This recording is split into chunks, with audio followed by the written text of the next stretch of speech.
Hello, today I want to give you a quick little demonstration on how to do the triple crochet. So let's begin.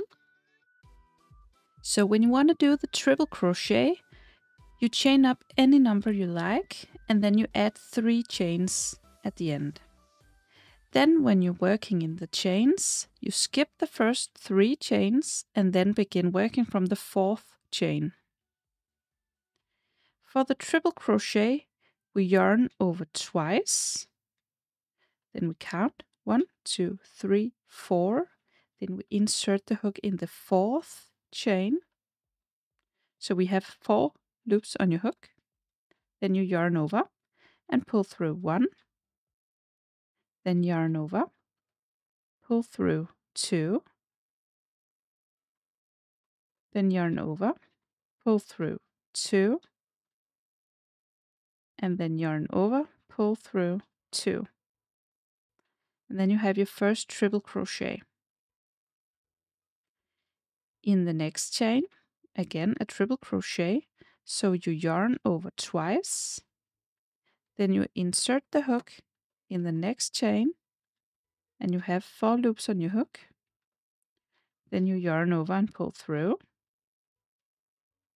Yarn over, pull through 2.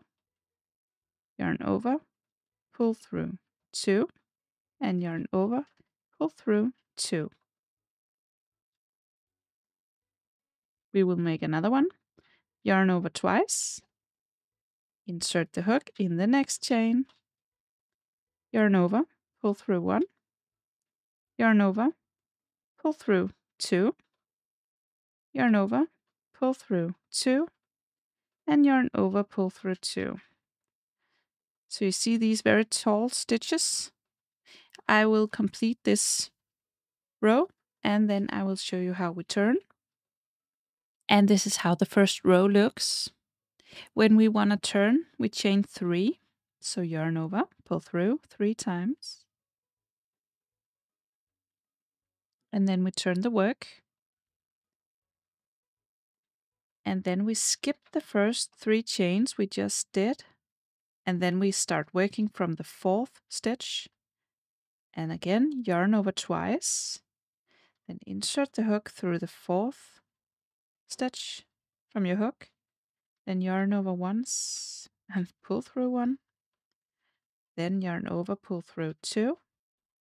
Yarn over, pull through 2. Yarn over, pull through 2.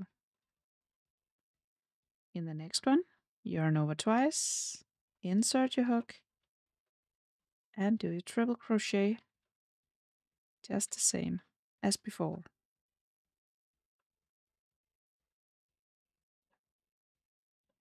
So this is how it looks, triple crochet. And after a few rows, it looked like this. I hope you found this tutorial easy to follow. If you did, please press thumbs up and subscribe to my channel. I hope to see you again soon. Bye!